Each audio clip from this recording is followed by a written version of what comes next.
Learning how to work with a bad reference photo is an essential skill for artists, especially if they do commissions. Oftentimes we'll be working with photos that are less than ideal in terms of resolution or lighting, and these things are fixable. So in today's video, I have 4 tips for you for how to work with photos that aren't quite perfect. These 4 tips are going to be especially helpful for somebody who is requesting a portrait of a person or a pet who has passed away. And in that case, the options for reference photos will be limited. So these 4 tips will be very helpful for you. Tip number 1 is simply increasing the contrast of your reference photo. I just like to use Canva or Photoshop, and it'll allow you to see the details more clearly in your reference photo. Tip number 2 is to trace your paintings. Even if you have a very low resolution photo, you can still zoom in and get the basic shapes right and proportions accurate on your finished painting. I have a video that walks you through step by step exactly how I do this. Number 3 is to get helper photos. Have you noticed how all German Shepherds look very similar? This black bear probably looks like other black bears. Iguanas look like iguanas. Find photos of that animal online and include those details in your final painting. For this specific painting of a black bear, I went to the North American Bear Center's website and Instagram page and found a photo of a black bear that had the details I was missing in my reference photo. Specifically with this portrait, I was having trouble with the eyes.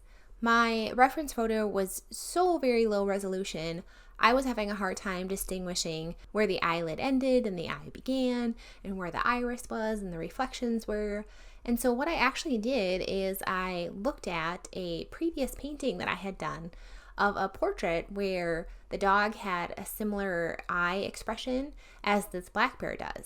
And I don't know if you've ever tried to paint a painting versus paint a reference photo, but painting the painting is a lot easier because you can see exactly where the brush strokes go and the colors went, and you don't have to make those interpretations for yourself. So I used some hints from that previous painting I had done and incorporated them into this painting of the black bear.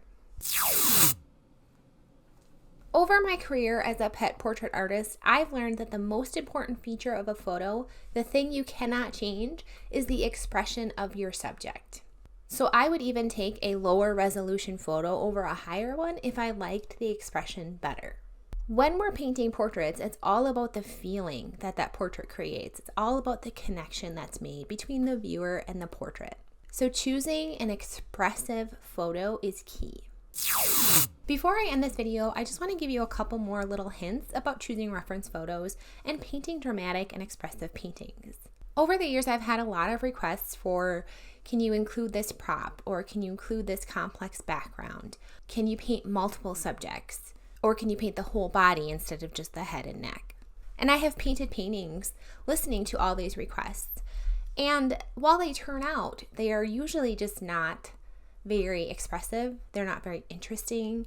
They're not as dramatic. So I've created for myself a set of rules that I follow, and I very clearly lay them out for my clients when I accept commissions, that I only paint the head and neck of the subject, that I only paint one subject per painting, that I don't do complex backgrounds or include props. So establishing this set of rules has helped me, and it helps clear things up for my clients.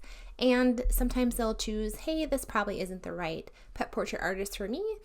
And it helps me in that sense too, because I don't want to give them a painting that they don't like, and I don't want to paint a painting that's not fun for me to paint.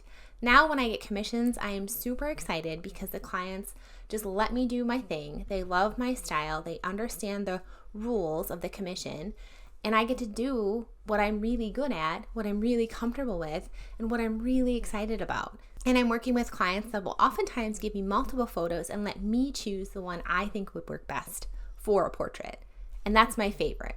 Lots more videos for watercolor pet portrait artists are on their way to my YouTube channel, so make sure you hit subscribe and like this video if it was helpful for you.